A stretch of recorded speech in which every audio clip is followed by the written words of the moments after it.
Hi, concerned citizens. We're doing something a little different this week.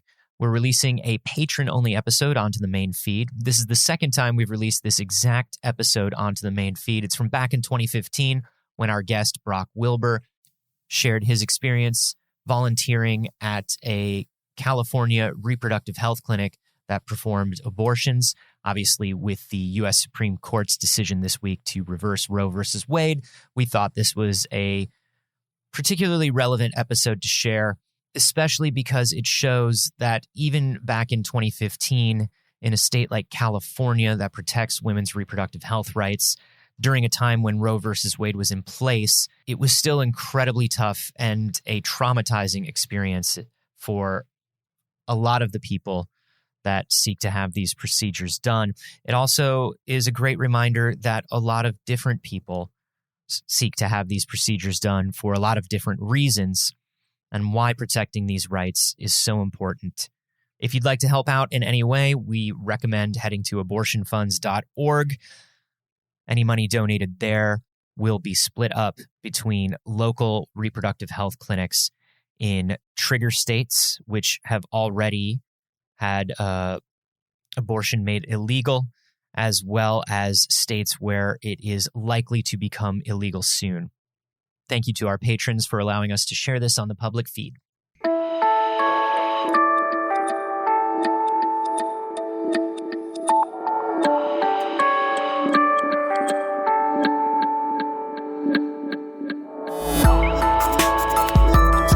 Oh, I get the wall. Yeah. But that's because for a year you got the couch.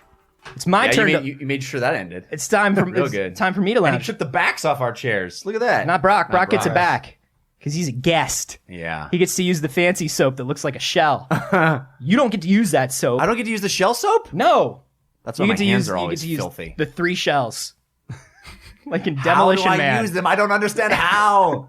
We Have Concerns. This is a special episode just for you patrons. Hello, Anthony Carboni. Hi, Jeff Canada. And hello, Brock Wilbur, our special guest for this very special episode. Woo, I'm a one-man Hello audience. to me. Yeah.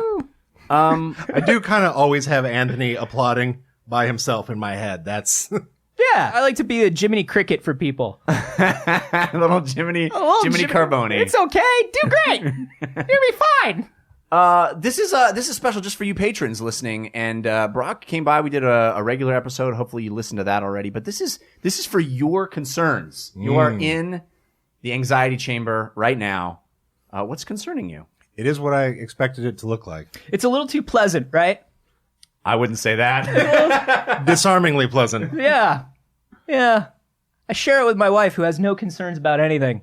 It's half an anxiety chamber. Yeah, it's just anxiety like creeping in from the side. Imagine like The Odd Couple drawing the line down the middle of the room, and there's just like, now it's garbage. yeah, it's just darkness on this side, and then fancy postcards from friends, and occasionally succulents on desks on the other side.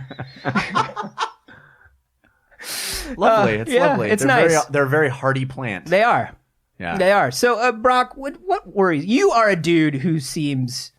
I'm not gonna say you're a very neurotic guy, but you know. Well, your album is called Nightmare Fuel, so I don't know. I mean, I'm just inferring from that. you can get dark sometimes, though. I think.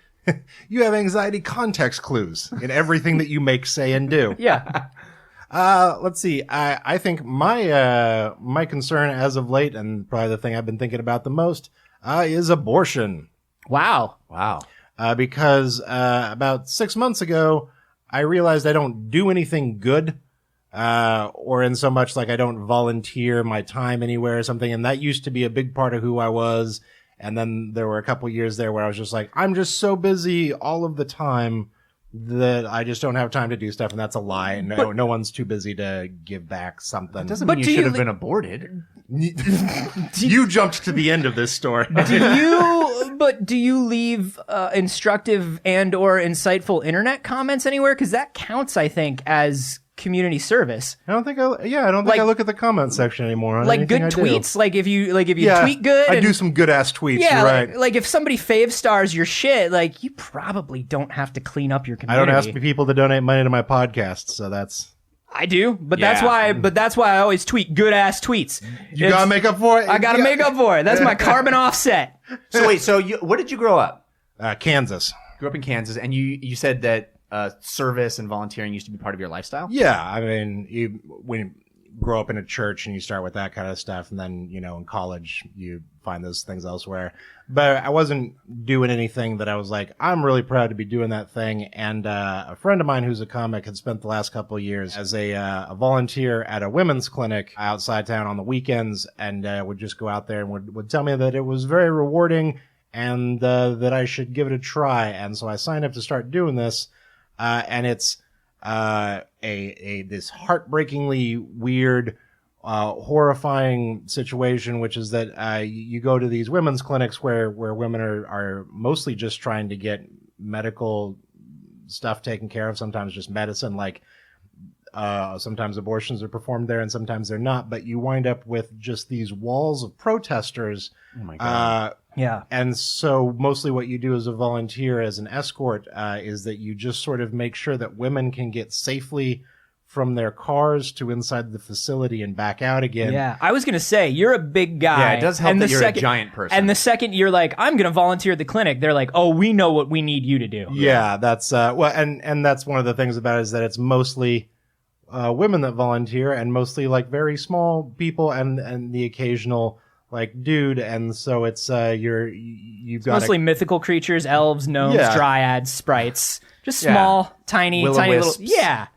So the thing that blows me away about this, and first of all, amazing and awesome. Yeah. But the thing that blows me away about this is, you see on the news protesters, you see, these big events. This is a daily problem. They basically, a lot of these clinics are open sort of one day a week, because that's most of the doctors come in from other like hospitals and stuff, and they volunteer their time to work there. So they're like, Sunday at this location is our day, and the protesters know that too. So the protesters rotate the days and locations that they are, so they can be everywhere. Wow. And there are a couple of locations around Los Angeles that, just based on the way that it's built, they're pretty safe and okay. Like there's a parking garage, or there's something like that. But there is a location in Downey, California, which is about 30 minutes away from here, where it's surrounded on all sides by public sidewalks and public parking lots and stuff. And that means that people can legally stand in any of those spaces that aren't the private property. And so the building is surrounded a bit, and the parking lot right next to it where people have to park is, and I couldn't make this up if I tried, is also a Chick-fil-A parking lot. Oh my God. So if there's just one more reason I had to... The protesters don't go there on Sundays because they got nothing to eat. Right. Yeah. They do go They there. starve out. They do go there because none of them remember that it's closed on Sundays, so you always see somebody walk up to the door and like try to pull it. Oh, and, so like, they're extra mad. Yeah, they're extra mad. Can't get the Chick-fil-A. This is crazy to me, but because like you say, a lot of these clinics, I mean, yes, there are abortions happening there, but that's not the majority of what's going on there. Right. Like my wife and I, when we were dating, we went to a Planned Parenthood for her to get her IUD, because if you go to a Planned Parenthood, it's just as good and clean and safe as going to get it at your standard physician, but it doesn't cost you $3,500. It costs you like $600. And so it's doable. And they make all these things possible. But no matter when you go, we went to the little one in the Mission in San Francisco, and there's never like a huge group because San Francisco thankfully doesn't have a lot of that. But Right. there's the same guy out every day with this just hate desk. He's got little hate dioramas. He's just got like his little hate signs that he's made, like in little hate print shop pro or whatever the fuck people use now. And he's just like sitting Probably out there an every app day, for just that. like, hey, how are you? You're fucking terrible. It's That's one of the ones that always catches me, is that they have these like signs that are 7 feet tall that are just big pictures of aborted fetuses and babies all cut up and stuff, and just weird, bloody, grotesque stuff. And you're like, what print shop Yeah. handled that? And What at poor what point? Kinko's employee was Yeah. like, oh, okay, I'll just make that be done by 4. This isn't up to the quality standard of what I want. Well, we're not going to do it a second time, sir. I'm so sorry. It actually made us all cry and rethink our lives that we capitulated to do it the first time. Yeah. Also, it's not 300 DPI. You should not be going to this size. Okay? Yeah. Your color, your ICC profile doesn't match. You're not thinking this through. Okay? Yeah, you tell him, Kinko's guy. Yeah, thank you. I'm protesting however I can. I'm doing good. I'm going to tweet that I'm doing good. You know what makes me so... This is the most Anthony character I've ever seen. What makes me so angry is how delicious Chick-fil-A is. Out of everything in this situation. I can't get that out of my head, guys. I hate how good those damn sandwiches are. Yeah. I don't want to support that place. No. But they're so good. There's also like a burger place in that little area there too that's right next door, and they are actually open on Sundays.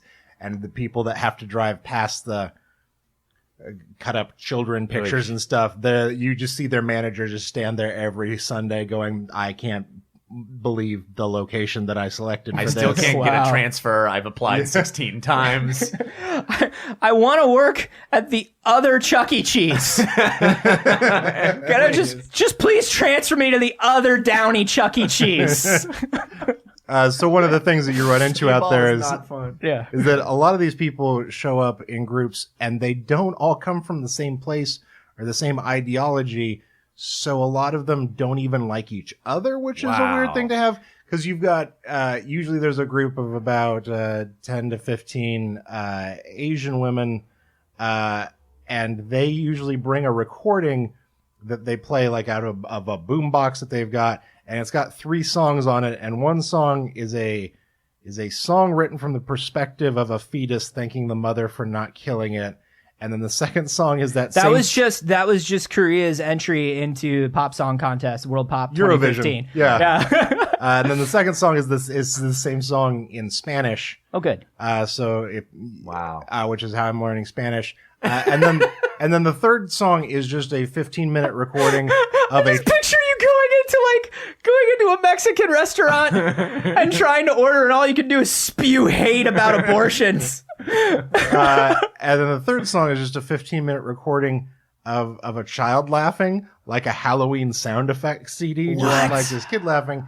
Because the wall of the clinic that goes up against the street there is the same wall that is a very thin wall that leads to the waiting room where everyone has to sit. No. And so when they hold these things up or when they shout things or blow on shofars or give sermons, you hear it just as if you were sitting right next to them. And when you walk up, you're like, usually it's the first thing that somebody points to is like, why are all those women screaming at the side of a building? They look insane. And you're like, no, they can be heard clear as day. So you've got How do they know that? They all know. They all know what...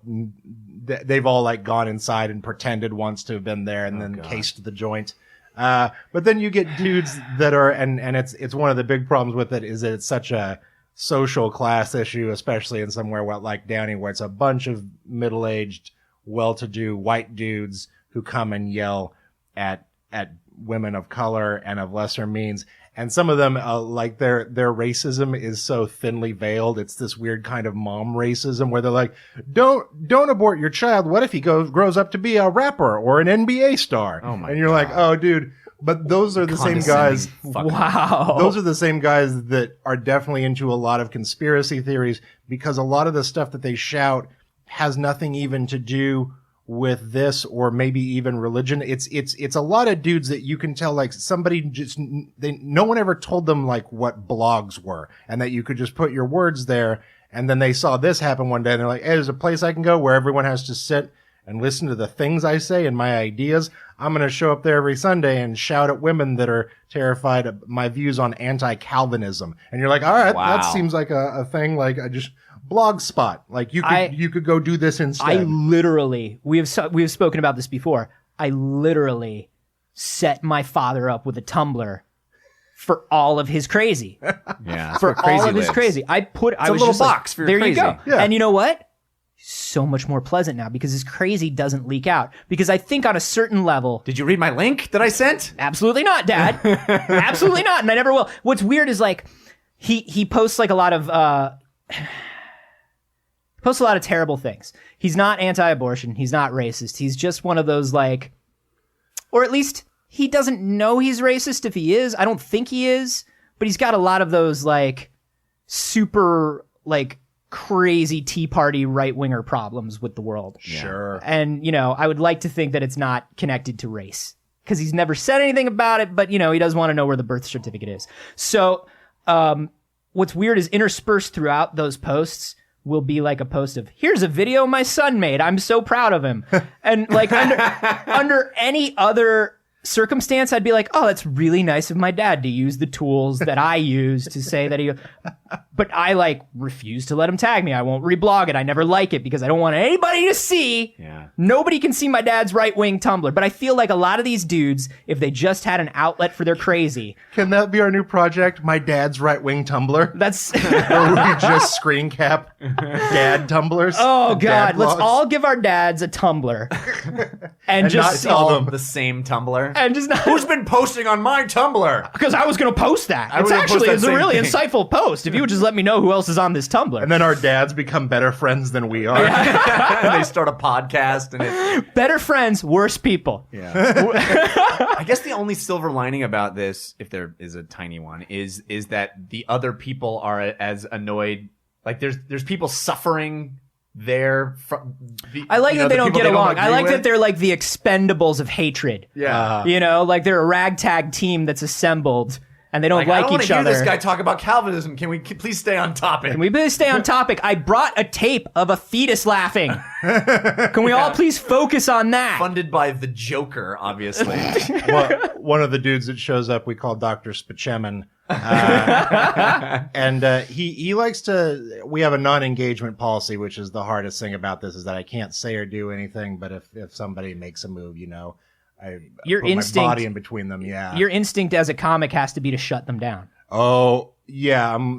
So many times you hear a thing and you're just like, oh, if everyone just looked away for 2 minutes, I could make you cry and kill yourself. Yeah. But there's a guy there that he likes to, he'll start off the shift by going up and he'll just stand behind a girl or a dude and he'll do like soft reads, kind of like a psychic thing where it's like, I see you have a scar and that's where, you know, you went through a tough time and Jesus was there and your family was there and stuff. And every time he starts into that, you're kind of like, yeah, this guy's trying to make a connection and maybe he's not the craziest person. And then every time you miss it, you turn around and he's managed to cover himself in bloody scrubs and he's holding up a bunch of doll parts that he's put on sticks. Wow. And you're like, oh, no, you're the looniest of them all, sir. and he's taken to being very afraid of me. And I know it because he stands behind me and shouts, I'm not afraid of you.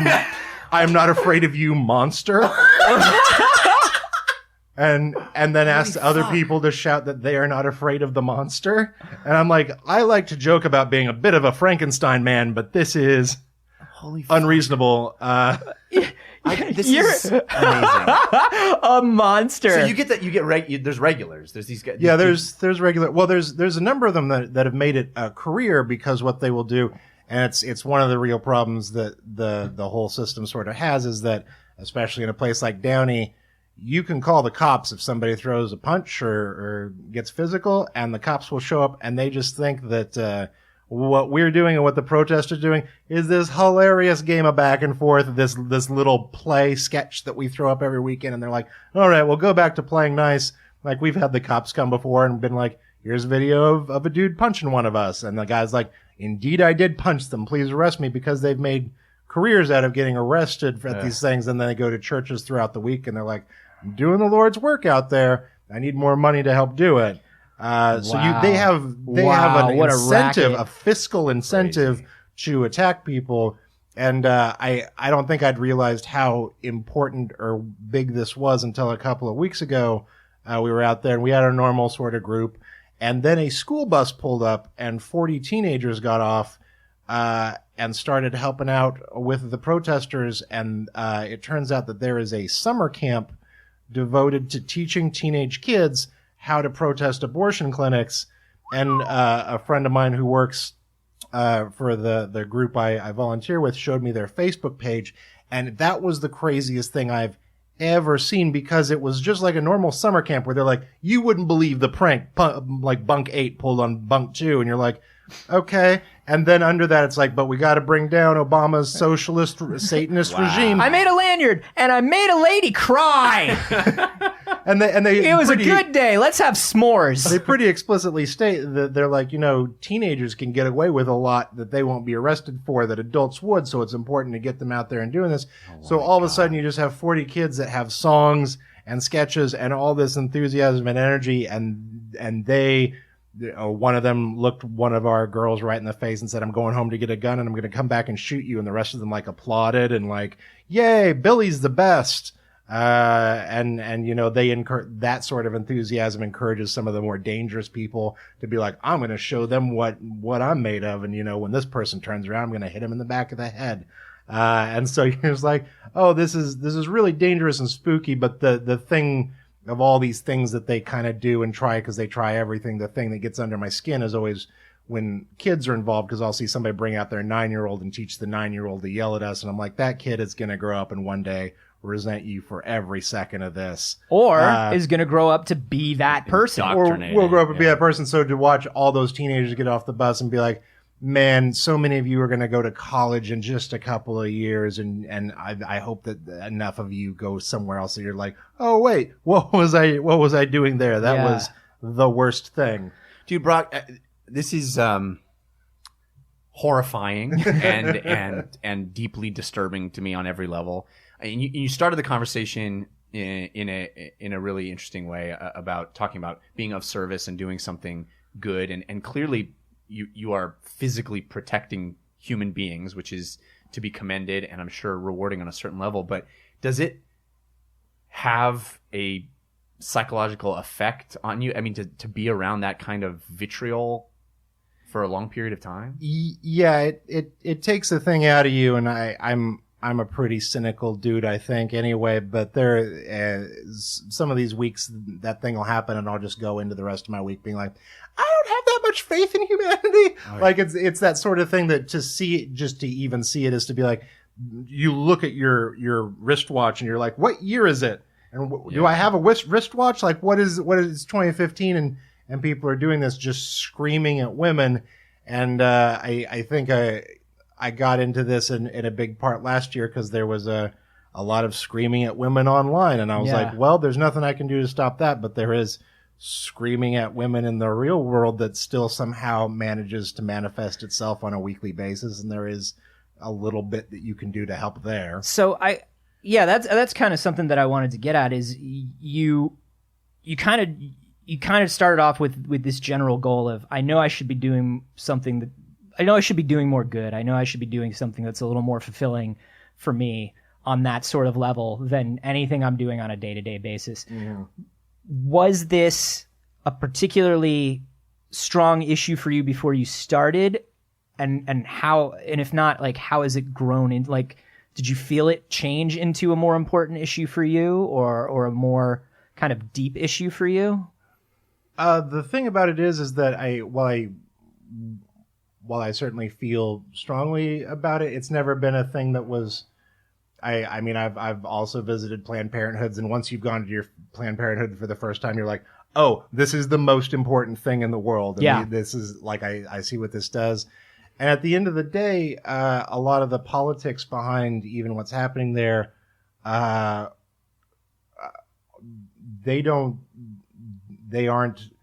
it's not that they're not important to me, but they're not nearly as important to me as just the simple idea that people should be okay being treated as people and shouldn't have to feel afraid in America in 2015. And the fact that there are places where people are going to just try and get health care, and people scream at them that they're going to hell and chase them to their cars and throw things at them, it leaves the politics behind. And I've even talked to people that feel strongly about the other side. I'm like, yeah, but don't you feel like people should just be okay to feel safe? Like, if you want to have that political discussion, that can happen elsewhere. So I mean, the thing about it grows, and it came from that place that one day you look at Facebook and you're like, everyone here is taking a strong political stance on something that they would never give 2 hours out of their weekend towards. Yeah. And No, was but like, if I write like a really good tweet about it, Brock, and it gets fave-starred like crazy. Yeah, Did you definitely get like include the a picture. trophy? Did you get like a trophy on that I one? got like a daily Daily I got trophy? like a daily trophy. Okay, well, yeah, you're then a I'm goddamn doing hero. good. Yeah. Yeah, that's what I thought. No, mean, but what I think that's I think that's kind of interesting though, because when people are looking to do community service or looking to volunteer, one of the things that happens a lot is they're like, I don't know what to do. I don't know what I feel strongly about. And when I was volunteering, I just picked a place that was close to my house. And because I had read these things that was like, it doesn't really matter. Mm-hmm. Like, just go do something, and you'll find that's true. that it's the issue is probably more important than you feel it is, and you probably feel more strongly about it than you think you do. Because a lot of it is just like, well, I don't know what I feel strongly about because we're so uninformed about things on a deeper level that I think like the second you get into anything worthwhile, you kind of begin going like, oh yeah, there's a lot of people who depend on this, or this is helping people in this way, or I didn't even know that the community needed this as badly as it did. You know, I mean, I think this is so extraordinary, and you know, I believe strongly as you do in volunteering and in devoting a portion of your life to doing something good. And the times that I have done so and continue to do so, I I often pick things that end up making me feel awesome, like helping people. You know, I've worked with kids. I've done stuff where you end up walking out and going, "Oh my God." The smiles on those faces when I left, and you don't get that. Like that, it's so profound to me that you are doing something good and I think absolutely necessary and selfless, but you're also not getting. Maybe my question is, am I not understanding? Do you still get that kernel of feeling good when you walk away, or are you depressed every time? I get that thing because one of the great parts is that there's just so many cool, strong, smart women that do this with me. Mm-hmm. And so many of them are also like stand-ups or performers of some sort, because that's just it's a nice skill set to have going into this thing that you're like, yeah, I know what it's like to have a lot of people yelling at you. You think this is bad? Happy. Try opening at the on Sunset. Yeah. Whoa, the Dane Cook Show. That part, like working with the people, is extremely pleasant. But there are moments that, and they are fleeting and small. But every one of them has meant a great deal to me. Where somebody will like give you a look or a nod or a wave or like mouth a thank you as they're driving out. And you're like, oh, you get to you see the faces of everyone you're helping. And a lot of times you're even helping them get into a car and you're watching them drive away. And there's, you don't get the happy smiling faces thing, but there is, that feeling that you know what you did that day and that, they definitely appreciated it or knew what it was, and you can't expect anyone to be in the sort of space where they could properly thank you or do something. It's just one of those things, and it's like Anthony was saying, just getting out there to do something. It might not matter what you're doing, but there are some things in our culture right now where you can just see something like this and like, wow, that is bad. That is a bad thing that is happening, and it's shocking that it should be there. And sometimes the protesters will shout things like, why do you come out and do this with your weekend? Like, why do you waste your time on this? And it's like, I don't want to be. The last thing I want to do is to be here ever. I am here because you are here. Like, it's this back and forth. Yeah. You are your own causality. And I guess maybe that's a good way for people who are looking for something, is to be like, well, what's the first thing that you kind of see when you're looking at Facebook or at Twitter where you go, oh, that's bad. Yeah. Where you get like, it maybe isn't like this deep, visceral, emotional reaction all the time, but like if you see something and you know that every time it pops up, you're like, that's bad. I wonder if there's a thing about that I can do. How did you find out about Did you just sort of Google? Well, my buddy who's a stand-up comedian had been doing it for a couple of years, and very small dude, and I was always just like, is that weird? He's like, it would be nice to have you there. It would be nice. I was like, oh, okay. What happens is me and two other smaller comics get on each other's shoulders and wear a giant trench coat. That's probably why that guy thinks you're a monster. I don't think Jesus ever really said that. Yeah. But if people wanted to get involved in sort of the way that you're involved, is there a place where they can go to check things out? Most cities have a group that sort of organizes this. LA for Choice is the group that I work for, and they you can just send them an email at la4choice@gmail.com and be like, hey, what's up? And they'll let you know all the places that we go, the times that we go there. Everything is done in a very manageable way because they know what it takes out of people to do this. So shifts are very short at these places. No one ever stays longer than they feel comfortable. You can't get that's over it. books. I'm done. Yeah. I feel shitty. Jeff just drives by. He's like, "Y'all okay?" Like it's just a rolling stop. Oh God, I saw the signs. Oh, these guys are terrible. Where'd you get? Is that 300 DPI? That looks good. How'd you get that? I mean, it's terrible. You're a horrible monster of a person. Print quality's pretty good. And the Jeff roll by is one of the things that freaks us out the most. Is a lot of times people would drive by and honk, and we're like, "Who are you showing support for?" Yeah, please be more specific. Yeah. I like to think that even for some of the protesters, they're like, "Oh, maybe catcalling doesn't work." Like this is where they figured that out too. Is there any sort of connection that you people could make to become better in any way? No? All right. Monster out. Like Monster out. That's awesome. So my only question is there some way that we can work on making Chick-fil-A less delicious? Can I volunteer for that? Let's just... No? Okay. All right. Okay, well, then yeah. I'll get on the bigger Maybe that's stuff. not the takeaway. Maybe that's not the takeaway. Maybe that's not it. Yeah, so if you're in the LA area, please check out LA for Choice. If you're not in the LA area, I'm sure there are resources probably on Planned Parenthood itself and all those other organizations. Brock, an amazing thing you're doing and amazing way to share it with our audience. I think it was unexpected for me, but completely. I'm moved. And I really appreciate it. So thank you. Oh, thank you. Yeah. I feel like a more terrible person. Because that's what I came here to do today. Thanks, man. Guys, let's just go get some Chick-fil-A and just talk this out. No, that's not the takeaway here. Okay, sorry. No. I'm not clear. We're not supposed to eat. Okay. Okay. If guys, We'll order it for takeaway, which is like their drive-through, but zing! See? You get one because you're doing good work. He saved it to the you're end doing like a good pro. work. He's a pro. can't kick me off now. I'm an hour of content. Guys, if you want to hear more of Brock, he has a weekly podcast called Brock Party. He also has an album on iTunes called Nightmare Fuel. You finished up your Doctor Who podcast, didn't you? Or are you still going? Doctor Who podcast still going. Laughing at archaeologists. Me and Rye Silverman plowing through 50 years of special Doctor interest Who. to me. Awesome. Can I make a suggestion for your next album title? Yes. I think it should be "I'm Not Scared of You, Monster." I'm not scared. That's I think that would be a great title. Yeah, let us know. Go check out Brock's stuff. Let us know down below if you guys do volunteer, or if you're looking to volunteer. Tell Anthony somewhere. all the things that you do that make you better than Anthony, so I can read them and laugh. No, honestly, I would love to hear what some of the people out there If that this listen to our show motivates do. some people to volunteer some time in, that would be amazing. Yeah. Yeah. Did we say our Twitter handles? You're at Anthony. Yeah. I mean, this is for patrons. They know. They know. The Brock is at Brock Wilbur. You should know that. Yes. But you know.